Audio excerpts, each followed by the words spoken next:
नाज़रीन अस्सलाम वालेकुम, मैं Mohammad Izhar Asian TV news में आप सभी का इस्तकबाल करते हैं। आइए देखते हैं 28 जुलाई की स्पीड न्यूज़। तेलंगाना के साबिक वजीर बीआरएस कारगुज़र सदर KTR ने कांग्रेस हुकूमत पर सख्त तनकीद करते हुए कहा कि आमदनी के लिए अब शराब की फ़रोख्त पर इन्हिसार किया जा रहा है। उन्होंने सोशल मीडिया प्लेटफॉर्म एक्स पर एक ट्वीट में कहा कि साबिक वज़ीर आला KCR के दौरे हुकूमत में गाँव-गाँव तरक्की की गाड़ी दौड़ी, हर खेत को पानी मिला, हर हाथ को रोज़गार और हर घर को पीने का पानी फराहम किया गया। KTR ने दावा किया कि उस दौर में ख़वातीन को पानी की किल्लत से निजात मिली, लेकिन मौजूदा दौरे हुकूमत में हालात मुकम्मल तौर पर बदल चुके हैं। उन्होंने कहा कि जो रियासत तरक्की की राह पर गामजन थी, उसे अब शराबियों की तेलंगाना में तब्दील किया जा रहा है। KTR ने कहा कि गुज़िश्ता साल एक शख्स औसतन शराब पर 897 रुपये खर्च करता था, जबकि कांग्रेस की 1.5 साल हुकूमत में यह खर्च बढ़कर 1623 रुपये हो गया है। हैदराबाद की कलेक्टर हरिचंदन दासरी ने एक डेडिकेटेड व्हाट्सएप शिकायत की अदालती का निज़ाम मुतारिफ कराया है। शहरी अब 8787874166 पर मैसेज करके अपने तहफ़्फ़ुज़ात का इजहार कर सकते हैं। सर्विस सरकारी दफातर के फ़िज़िकल विजिट्स की ज़रूरत को ख़त्म करती है। नया इक़दाम रिहायशियों को व्हाट्सएप के ज़रिए बराह रास्त शिकायत जमा कराने की इजाज़त देता है। यह अमल को तेज़तर और ज़्यादा काबिल रसाई बनाता है। एक यूनिक ट्रैकिंग ID तफ़वीज़ करने के बाद हर शिकायत को हल के लिए मुतालिका महकमे को भेज दिया जाएगा। एक एक्शन टेकन रिपोर्ट ATR अवामी मसाइल को हल करने में जवाबदेही और शिफाफियत को यकीनी बनाएगी। तेलंगाना मेडिकल काउंसिल TGMC ने पीर के रोज़ रियासत के डॉक्टर्स पर जोर दिया है कि वो रज़ाकाराना तौर पर खुसूसी QR कोड को दिखाना शो करना शुरू करें, जो इन्हें रजिस्ट्रेशन के वक्त इनके काम की जगह प्लेस ऑफ वर्क, यहाँ तक कि इनके नुस्खे प्रिस्क्रिप्शन पर भी काउंसिल के जरिए जारी किए जाते हैं। QR कोड जो रजिस्टर्ड डॉक्टर के पास पस मंज़र बैकग्राउंड की ज़रूरी मालूमात फराहम करते हैं, रजिस्ट्रेशन सर्टिफिकेट पर दस्तयाब हैं, जो तेलंगाना मेडिकल काउंसिल की तरफ से जारी किया जाता है। काउंसिल ने पिछले कई महीनों से QR कोड फराहम करने का यह तरीका अपनाया है। जगतियाल और वरंगल में जानवरों के ज़ुबाह के दौरान इंतहाई दरिंदगी का मुजाहरा करने वाले अफराद के खिलाफ मुकदमा दर्ज किए गए। People for ethical treatment animals PETA ने पीर को कहा कि सोशल मीडिया पर गर्दिश करने वाली वीडियोस में लोगों को बकरों को काट कर और गर्दन मरोड़कर मारते हुए दिखाया गया। चिन्नामेटपल्ली गांव जगतियाल जिले और बुदराई किले वरंगल के नज़दीक जानवरों के ज़ुबाह की वीडियो सोशल मीडिया पर गर्दिश कर रही थी। इन वीडियोज़ का जवाब देते पेटा इंडिया ने साबिक मरकज़ी वज़ीर मेनका गांधी की मुदाखलत से और आवारा जानवरों की foundation of India SFI Hyderabad में जानवरों पर जुल्म की रोकथाम के असिस्टेंट कोटाला श्री विद्या के साथ मिलकर जगतियाल के कोरटला पुलिस स्टेशन और AJ mince colony Warangal police station में 2 FIR दर्ज कराई। एक 24 साल खातून जो मुलाजिमत के लिए दुबई गई थी, हुकाम को इसके कब्जे से गैर कानूनी मंशियात पर मुश्तमिल एक बैग मिलने के बाद गिरफ्तार करके जेल भेज दिया गया। हैदराबाद के किशन बाग में कोंडारेड्डी गुड़े की रहने वाली आमिना बेगम मुबैना तौर पर 18 मई 2025 को एक मकामी ट्रैवल एजेंट के जरिए ब्यूटी पार्लर में नौकरी की पेशकश के बाद दुबई चली गई। अमीना की वालदा सुल्ताना बेगम की तरफ से वज़ीर ख़ारजा S जयशंकर को लिखे गए खत के मुताबिक अमीना को दुबई एयरपोर्ट पहुंचने पर इस वक्त गिरफ्तार कर लिया गया, जब हुकाम को एक बैग में मंशियात मिली जो वे ले जा रही थी। खातून की वालदा का दावा है कि आमिना बैग में मौजूद मवाद से लाइल्म थी, इसे दुबई में किसी के हवाले करने को कहा गया। उन्होंने कहा कि आमिना ने घर वालों को जेल से फ़ोन किया और इसरार किया कि बेकसूर है। खातून की वालिदा ने वज़ारत ख़ारजा से अपनी बेटी की बहिफाजत वापस लाने के लिए फौरी मदद की दरख्वास्त की है। हैदराबाद पुलिस ने पीर को एप्पल ब्रांड के डुप्लीकेट एक्सेसरीज फरोख्त करने के इल्ज़ाम में 3 अफराद को गिरफ्तार कर लिया। मोहम्मद शाहिद अली 48 साल और इरफान अली 49 साल, दोनों बिलतरतीब उत्तर प्रदेश के रहने वाले हैं और मीराला मंडी और एलबी नगर के साकिनीन हैं। और संतोष पुरोहित 39 साल अफजलगंज के साकिन को गैर कानूनी तौर पर खरीद, स्टॉक करने और फरोख्त करने के इल्ज़ाम में गिरफ्तार किया गया। मुलजिमान जाली एप्पल लोगो, MRP स्टिकर, सिक्योरिटी सेल और बैरूनी कवर के साथ पैक किए गए जाली एक्सेसरी फरोख्त करते हुए पाए गए, जो एप्पल की असल पैकेजिंग की खरीद से नकल करते हैं। टास्क फोर्स की deputy commissioner of police YVS सुजिंद्रा ने कहा कि इन अशिया को हकीकी मसनूआत के तौर पर गलत तरीके से पेश किया जा रहा था और सार्फिन को फरोख्त किया जा रहा था, जिससे कंपनी को माली नुकसान और ब्रांड को शदीद नुकसान का अंदेशा था। बैडमिंटन खेलने के दौरान एक नौजवान की मौत हो गई। अफसोसनाक वाकया इतवार की रात हैदराबाद के नागोल स्टेडियम में पेश आया, जहां 25 साल गुंडाला राकेश जिले खम्मम के तलार मंडल से ताल्लुक रखता है, दिल का दौरा पड़ने से जिंदगी की बाजी हार गया। खानदानी जराये के मुताबिक राकेश हैदराबाद में खानगी इलेक्ट्रॉनिक कार शोरूम में मुलाजिमत कर रहा था और शाम बैडमिंटन खेलने का आदी था। मामूल के मुताबिक इतवार को नागोल स्टेडियम में शटल खेल रहा था कि अचानक गिर पड़ा। साथियों ने फौरी तौर पर इसे करीबी अस्पताल मुंतकिल किया, मगर डॉक्टरों ने बताया कि वो पहले ही दम तोड़ चुका था। राकेश तलार मंडल के साबिक नायब सरपंच कुंडाला वेंकटेश्वरलू का बेटा था। इसकी अचानक मौत की खबर गांव पहुंची तो कोहराम मच गया। सुबह जब लाश आबाई गांव पहुंची तो हर तरफ गम व दुआ की फिजा छा गई। राकेश की सादगी, खुश अखलाकी को याद करते हर शख्स अश्कबार नजर आया। तेलंगाना के जिले मेदक में इतवार के रोज एक अफसोसनाक वाकया पेश आया जब 25 साल नौजवान MD शहबाज मंजीरा नदी में डूबकर लापता हो गया। मुतौफी का ताल्लुक पपन्नापेट मंडल के बाचाराम गांव से था और एक मेदक RTO ऑफिस में एजेंट के तौर पर काम करता था। शहबाज इतवार की दोपहर अपने दोस्तों के साथ मछलियां पकड़ने की गर्ज से रामतीर्थम इलाके में वाक़ मंजीरा नदी के किनारे गया। नहाते वक्त अचानक पानी के तेज बहाव की जिद में आकर वह नदी में बह गया। मकामी अफराद और पुलिस के मुताबिक हालिया बारिशों के सबब मंजीरा नदी में पानी का बहाव काफ़ी तेज है, जो इस हादसे की मुमकिन वजह हो सकती है। वाक़े के फौरन बाद पुलिस मौके पर पहुंची और गोताखोरों की मदद से तलाश का काम शुरू कर दिया गया। आखिरी तलाश तक नौजवान का सुराग नहीं लग सका था। वाक़े से मकामी अवाम में अफसोस की लहर दौड़ गई है। नलगुंडे में एक दिल दहला देने वाला वाकया पेश आया जहां एक संगदिल मां ने अपने 2 साला बच्चे को बस स्टैंड पर छोड़कर इंस्टाग्राम पर दोस्ती होने वाले एक शख्स के साथ चली गई। मां के गायब होने पर मासूम बच्चा जोर जोर से रोने लगा। ये वाकया हफ्ते के रोज पेश आया। RTC अमले ने बच्चे को रोते हुए देखकर फौरन पुलिस को इत्तला दी। नलगुंडा टाउन 2 के सब इंस्पेक्टर सैदुल मौके पर पहुंचकर तफ्तीश करते हुए बच्चे को इसके बाप के हवाले कर दिया। तफसीलात के मुताबिक नलगुंडे से ताल्लुक रखने वाले एक नौजवान की इंस्टाग्राम पर एक हैदराबाद की खातून से दोस्ती हुई थी। इसी नौजवान से मिलने के लिए वो खातून हैदराबाद से नलगुंडा पहुंची। वहां पहुंचकर इसने अपने 2 साला बेटे को बस स्टैंड पर छोड़ दिया और अपने आशिक के साथ बाइक पर चली गई।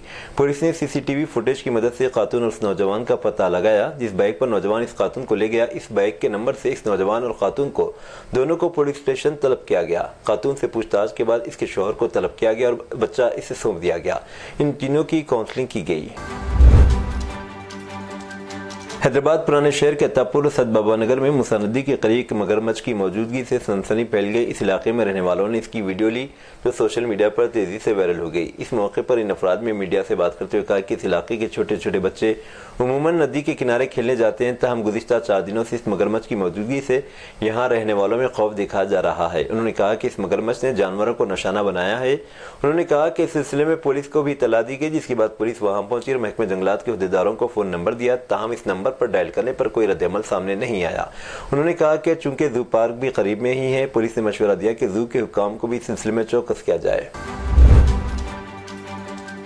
हैदराबाद के बालापुर में वाक़ एक प्लास्टिक कंपनी में अचानक आग भड़क उठी, जिससे मकामी अफराद में खौफराज फैल गया। इत्तला मिलते ही फायर ब्रिगेड का अमला फौरी तौर पर वहां पहुंच गया और आग पर काबू पा ली। आग लगने की असल वजह हनूज मालूम नहीं हो सकी, तमाम खुशकिस्मती से किसी की किस्म का जानी नुकसान नहीं हुआ। चूँकि मुतासिरा फैक्ट्री प्लास्टिक अशिया की थी, आग तेजी से फैल गई और घने धुएं के बाइस माहौल धुंधला हो गया। कंपनी में मौजूद तमाम प्लास्टिक अशिया जलकर राख हो गई। हुकाम के मुताबिक आग से होने वाले माली नुकसान का तखमीना अभी लगाया जा रहा है। आंध्र प्रदेश के वज़ीर आला चंद्रबाबू नायडू ने कहा कि आंध्र प्रदेश ग्रीन एनर्जी के शोबे में बड़े पैमाने पर मंसूबे शुरू कर रहा है। ज़िमन में हुकूमत सिंगापुर से मज़ीद ताउन की उम्मीद रखती है। सिंगापुर के 2 रोज़ा दौरे के दूसरे दिन वज़ीर आला चंद्रबाबू नायडू वज़ीरा और आला अहदेदारों पर मुश्तमिल वफ़द ने वहाँ की वज़ारत तिजारत व सनअत के मातहत इंसानी वसाइल और साइंसी व तकनीकी उमूर के वज़ीर टॉन सीलिंग से मुलाकात की। वज़ीर आला ने ग्रीन हाइड्रोजन ट्रांसमिशन कॉरिडोर बंदरगाह में दीगर शोबों में सिंगापुर की कंपनियों को शराकत दारी की दावत दी। उन्होंने डेटा सेंटर्स के लिए क़याम के लिए भी सिंगापुर के ताउन की ज़रूरत पर जोर दिया। कांग्रेस लीडर और साबिक वज़ीर ख़जाना पी चिदम्बरम के एक बयान ने तनाज़े को जन्म दिया है। एक इंटरव्यू में उन्होंने पहलगाम दहशतगर्दाना हमले के बारे में कहा है कि NIA ये बताने के लिए तैयार नहीं है कि उन्होंने इन हफ्तों में क्या किया है और तहक़ीक़ात में क्या पेशरफ्त हुई है, और कहा कि क्या NIA ने दहशतगर्दों की शिनाख्त कर ली है या पता चला कि वो कहाँ से आए थे, और क़यास आराई की कि मुमकिन है वो मुल्क के ही दहशतगर्द हो सकते हैं। आप क्यों मान रहे हैं कि वो पाकिस्तान से आए हैं, इसका कोई सबूत नहीं है। समाजवादी पार्टी की रहनुमा और यूपी के मैनपुरी से रुकने पार्लियामेंट डिम्पल यादव ने मौलाना साजिद रशीदी की जानिब से नाशाइस्ता तबसरों के खिलाफ अपना रद्द-ए-अमल जाहिर किया है। इसी दौरान रुकने पार्लियामेंट ने भारतीय जनता पार्टी को भी निशाना बनाया। पार्लियामेंट के अहाते में सहाफ़ियों से बात करते डिम्पल यादव ने कहा कि ये अच्छी बात है कि इस मामले पर FIR दर्ज की गई है। NDA मेंबरान पार्लियामेंट के एहतजाज पर डिम्पल यादव ने कहा कि बेहतर होता अगर वो मणिपुर में ख़वातीन के खिलाफ वाक़ियत के खिलाफ एहतजाज करती। ऑपरेशन सिंदूर के बाद BJP के लीडरों ने हमारे मुसल्लह अफवाज की अफसर सूफिया कुरैशी के खिलाफ नाजेबा रिमार्क्स किए थे। अगर वो इसके खिलाफ खड़े होते तो बेहतर होता। आम आदमी पार्टी के एमएलए अमानतुल्लाह खान को बड़ा झटका लगा है। रिपोर्ट के मुताबिक दिल्ली की रॉस एवेन्यू कोर्ट ने एमएलए अमानतुल्लाह खान और दीगर 10 मुलजिमान के खिलाफ इल्जाम तय किए हैं। ये पूरा मामला सीईओ और दीगर मुलाजिमीन की तकर्रुरी में बेज़ाब्तगियों से मुताल्लिक है। इत्तलात के मुताबिक अदालत ने अमानतुल्लाह खान और महबूब आलम के खिलाफ साजिश और करप्शन के इल्जाम आयद कर दिए हैं, जबकि बाकी 9 अफराद के खिलाफ साजिश के इल्जाम आयद किए गए। आरएसएस के सरबराह मोहन भागवत ने कहा कि हिंदुस्तान को ताकतवर इक़्तिसादी तौर पर मजबूत बनने पर तवज्जो देनी चाहिए। कोची में एक कौमी तालीमी कॉन्फ्रेंस से खिताब करते हुए उन्होंने कहा कि दुनिया सिर्फ नजरियात का ही नहीं बल्कि ताकत का भी एहतराम करती है और कहा कि भारत अब माजी की सोने की चिड़िया नहीं बल्कि अब इसे शेर बनना है। इलाहाबाद हाईकोर्ट ने एक फैसला सुनाया कि मजहब की तब्दीली के बगैर की जाने वाली बैनुल मज़ाहब शादियां गैर कानूनी है। यह फैसला आर्या समाज मंदिर में एक नाबालिग लड़की के मुबीना अगवा और शादी से मुतालिक एक अर्जी की समाअत के दौरान किया गया। अर्जी गुजार सोनू उर्फ सहनूर ने अपने खिलाफ फौजदारी कार्रवाई को खत्म करने का मुतालबा किया था और दावा किया था कि इसने लड़की से जो बालिग है आर्या समाज के मंदिर में शादी की थी और वो एक साथ रह रहे थे। जस्टिस प्रशांत कुमार ने अर्जी को मुस्तरद करते नोट किया कि आर्या समाज मंदिर की तरफ से जारी किया गया मैरिज सर्टिफिकेट कानूनी असूलों की खिलाफ वर्जी है। अदालत ने मुलजिम के खिलाफ फौजदारी मुकदमा मनसूख करने से इनकार कर दिया, जिसने मुबैना तौर पर एक नाबालिग को अगवा करके मंदिर में शादी कर ली थी। मगरबी बंगाल के वज़ीर आला ममता बनर्जी बांग्लादेशी दरअंदाज होने के शुबे में बंगाली बोलने वाले तारिकीन वतन कारकुनों को रियासत से बाहर हिरासत में ले जाने के खिलाफ एक एहतजाजी मार्च के साथ पीर को बीरभूम से अपनी भाषा आंदोलन का आगाज करेंगी। उन्होंने 21 जुलाई को अपनी पार्टी की शहीद देवस रियाली में इस मंसूबे का ऐलान किया था। वो तकरीबन 3 किलोमीटर पर मुहित भाषा आंदोलन रियाली की क़ियादत करेंगी, जिसमें टैगोर का शांति निकेतन और विश्वा भारती शामिल है।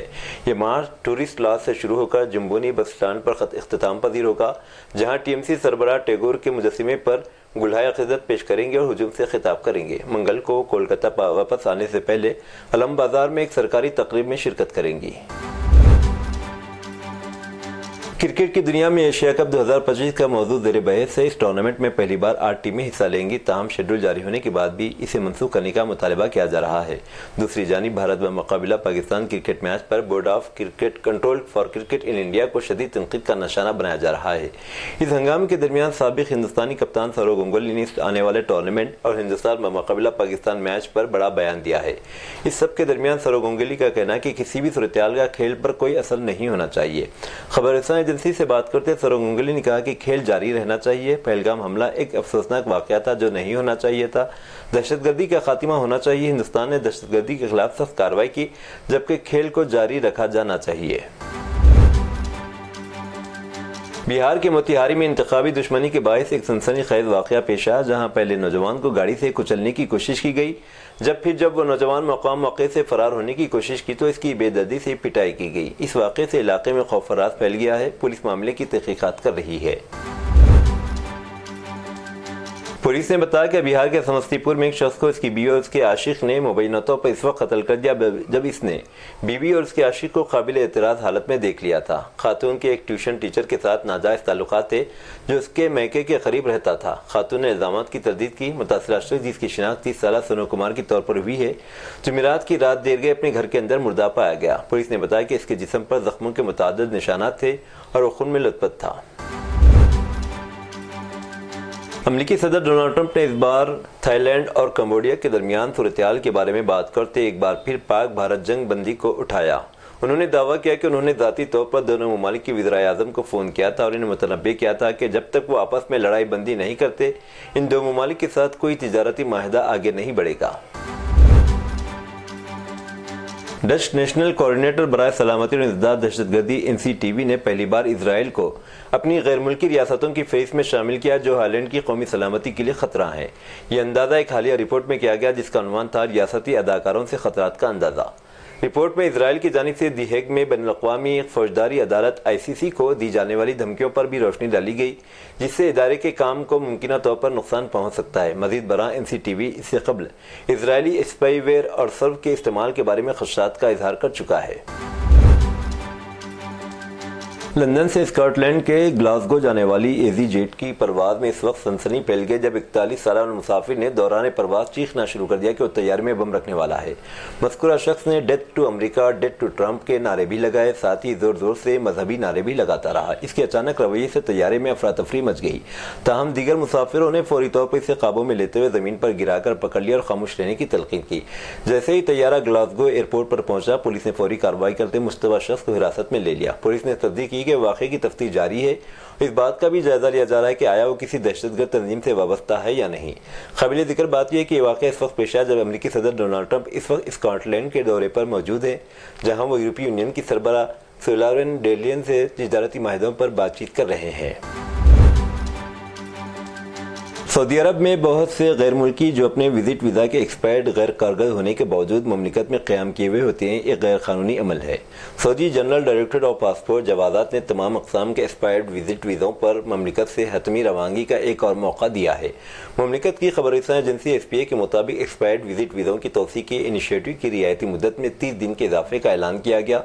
तोसी का आगाज़ 1 सफ़र 1447 हिजरी यानी 27 अगस्त 2025 से हुआ है।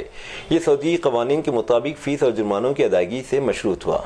वाज़ेह रहे कि इससे कबल महकमे पासपोर्ट ने 1 मुहर्रम से 1 माह की तोसी का ऐलान किया था। ये थी नाज़रीन आज की स्पीड न्यूज़। अब दीजिए इजाज़त, मोहम्मद इजहार को मिलते हैं अगले स्पीड न्यूज़ में। तब तक के लिए हमारे चैनल एशियन TV न्यूज़ को लाइक, शेयर और सब्सक्राइब करना ना भूलें। अल्लाह हाफिज़।